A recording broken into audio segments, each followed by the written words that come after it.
வணக்கம். அனைத்து உறவுகளுக்கும் எனது இனிய காலை வணக்கத்தை தெரிவித்துக் கொள்கிறேன். உங்களிடத்தில் ஒரு சிறு ஜோதிட குறிப்பை பகிர்ந்து கொள்ள வருகிறேன். அது மிகவும் முக்கியமானது. இதை நன்றாக நீங்கள் கவனித்துக் கொள்ள வேண்டும். நம் ஜாதகத்திலே கிரகங்கள் மறைமுகமாக வர்க்கோத்தமம் என்ற ஒரு சக்தியை பெற்றிருக்கும். அந்த சக்தி அது பெற்றிருக்கிறதா என்பதை நாம் எப்படி காணலாம் என்பதை எளிய முறையிலே இப்போது பார்ப்போம். ராசி கட்டம் என்பது மேஷம் முதல் மீனம் வரை இருக்கும். அதே ராசி கட்டம் போல் பக்கத்திலேயே நவாம்ச கட்டம் என 12 கட்டங்கள் மேஷம் முதல் மீனம் வரை இருக்கும். இந்த ராசி கட்டத்திலே லக்னம் மேஷத்தில் இருந்தால், அதே லக்னம் நவாம்சத்திலும் மேஷத்தில் இருந்தால் வர்க்கோத்தமம் நீங்கள் கணக்கில் வைத்துக் கொள்ள வேண்டும். அதே ராசி கட்டத்தில் ராசி விருச்சிகத்தில் இருக்கட்டு வைத்துக் கொள்ளுங்களேன். அதே ராசி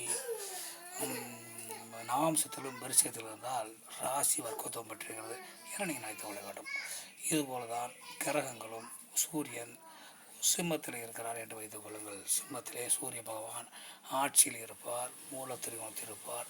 இயற்கையாகவே அவர் 2 வலிமை இருக்கக்கூடியவர். வர்க்கோத்தமம் என்ற வலிமையிலும் இருப்பார். அப்படி இருந்தால் வலிமை அவருக்கு கூடுதலாகிவிடும். அந்த சிம்ம வீட்டிலே சூரியன் ராசியிலும் இருந்து நவாம்சத்திலும் சிம்மத்திலேயே இருந்தால் வர்க்கோத்தம் பெற்றிருக்கிறார் என்று வைத்துக் கொள்ளுங்கள். அதே போல் நீங்கள் சந்திரபகவானை வைத்துக் கொள்ளுங்கள். சந்திரபகவான் சொந்த வீடு கடகம் வீடு. அந்த கடகம் வீட்டிலே சந்திரபகவான் இருக்கிறார் ராசியிலே, ராசி மண்டலத்திலே. அதே நவாம்ச மண்டலத்திலும் கடகத்தில் இருந்தால் அவர் ஆட்சியில் இருக்கிறார். அதே போல் அவர் வர்க்கோத்தம் பெற்றிருக்கிறார் என நினைத்துக் கொள்ள வேண்டும்.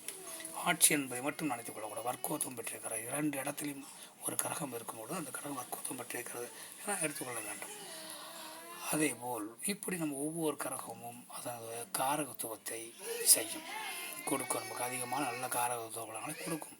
ஆனால் ராகு பகவான், கேது பகவான் இவர்கள் வர்க்கோத்துவம் பெற்றிருந்தால் அந்த வீட்டினுடைய அதிபதிகள் போலவே ஆட்சி செய்வார்கள். அந்த வீட்டில் என்ன நல்ல பலன் உண்டோ அந்த நல்ல பலனை அனைத்தையும் நமக்கு அள்ளி கொடுப்பார்கள்.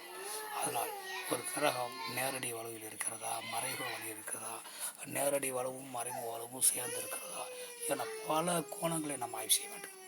ஏதோ எடுத்தோம் கவுத்தோம் என்று நாம் எதையும் செய்துவிடக்கூடாது. சில ராசிகள் அதிகமான நல்ல பலன்களை கொடுப்பது போல் அமைப்பு இருக்கும். ஆனால் ஜாதகர் சிரமப்படுவார்.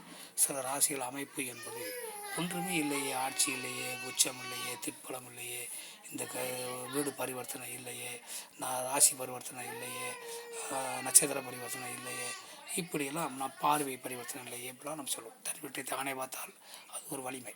இப்படி எந்த அமைப்புமே இல்லாமல் இருக்கிறது இந்த ஜாதகம் என்று நாம் நினைப்போம். ஆனால் அந்த ஜாதகர் மென்மேலும் வளர்ச்சி பெற்று அவர் பல கோடான கோடிகளை சம்பாத்தியம் செய்து கொண்டிருப்பார்.